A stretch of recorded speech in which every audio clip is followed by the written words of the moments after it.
안녕하세요. 인문학스타의 조상렬입니다. 오늘은 제 옆에 아주 아름다운 그림 한 폭을 세워놨어요. 이 그림의 나무가 어떤 나무인지 아마 잘 아실 겁니다. 바로 자작나무죠. 겨울에 어떻게 보면 가장 어떤 사랑받는 나무 중에 하나일까? 아니면 뭐 연인들의 나무, 낭만의 나무, 이렇게 나무라고 표현할 수도 있잖아요.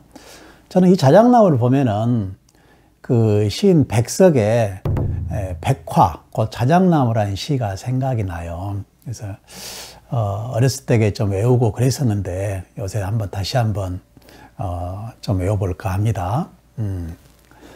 백화, 산골집은 대들보도 기둥도 문살도 자작나무다. 밤이면 캥캥 여우가 우는 산도 자작나무다. 그 맛있는 메밀국수를 삶는 장작도 자작나무다.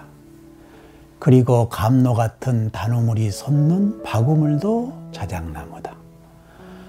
먼 병안도 땅이 보인다는 이 산은 온통 자작나무다. 맞았는가 모르겠는데 이 시가 참 뭔가를 많은 걸 생각하게 해요. 이 자작나무를 사실은 한자로는 이제 흰백자에 자작나무 화자가 있어서 백화라고 하거든요.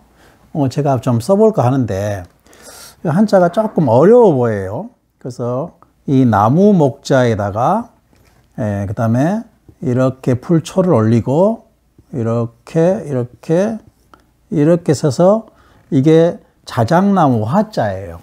나무목에다가 빛날 화자를 붙인 거잖아요. 어떻게 보면 나무를 차곡차곡 쌓아놨다라는 그런 그 모양의 글자로 보이죠. 그래서 우리가 사실은 요새 겨울이나 또 봄이 되면은 사랑하는 사람들이 많이 결혼을 하잖아요. 근데 이 결혼을 다른 말로 뭐라 하죠? 여러 가지 혼례도 있고 하지만 화촉이란 말을 많이 쓰잖아요. 화촉을 밝힌다. 그럴 때 바로 이 화자를 써요, 원래. 그래서 촉자는 불화자를 먼저 쓰고 이렇게 빛날 촉자를 써서 화촉이란 말을 쓰거든요. 근데 왜 자작나무 화자를 썼을까 이렇게 생각을 해봤어요. 근데 지금은 이 자작나무 화자를 쓰는 게 아니라 여기서 나무 목자를 생략한 하고 나서 이렇게 쓰는 거예요. 빛날 화자를 써요. 그래서 예전에 나무가 이렇게 불이 잘 타는 나무들도 있잖아요. 근데 이 자작나무는 불을 잘 이렇게 덩궜던 것 같아요.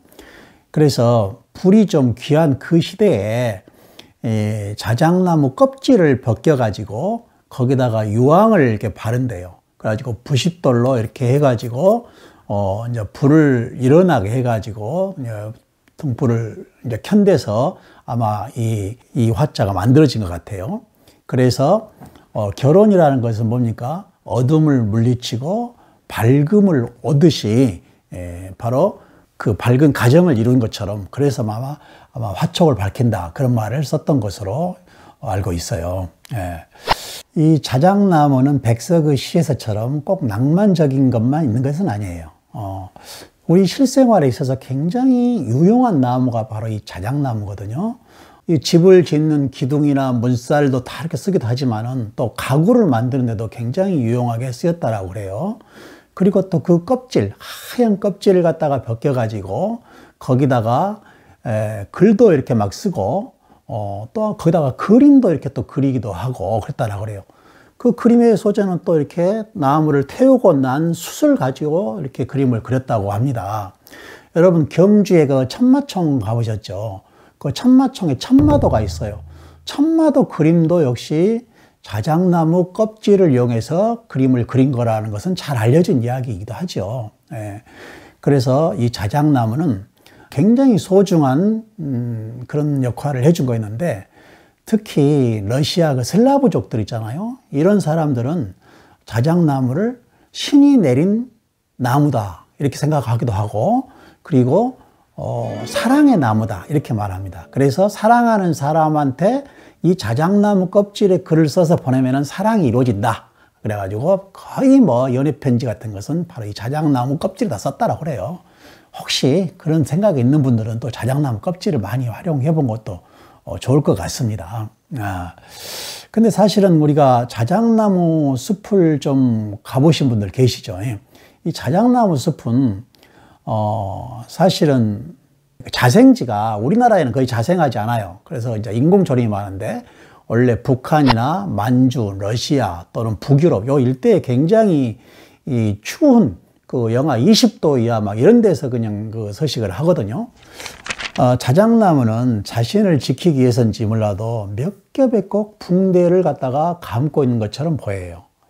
세상에 얼마나 많은 상처를 입었는지 몰라도 군데군데 이런 상처가 있고 그러는데, 아마 우리 인간도 이 험난한 세상을 살다 보면 많은 상처를 입을 거예요. 그래서 아마 하고 싶은 말 다 하지 못하고 살아가지만, 아마 어쩌면 우리 인간이 이런 자작나무처럼 붕대를 감고 있는 것인지, 아니면은 더 이상의 상처를 받지 않으려고 붕대를 감고 있는 것인지 모르겠어요. 자작나무 숲을 가보면은 참 우리가 배울 것이 많은데, 정말로 이 곧게 탁 서 있잖아요. 한 그루, 두 그루, 또 여러 그루가 모여서 숲을 이루는데 절대로 서로가 서로를 훼손하지 않아요.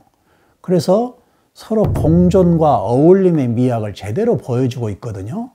정말로 이 어지럽고 험난한 세상에 아마 우리는 이 자작나무에서 많은 것을 배워야 하지 않을까, 이제 그런 생각이 들어서 오늘 이 자작나무 이야기를 꺼내봤습니다. 감사합니다.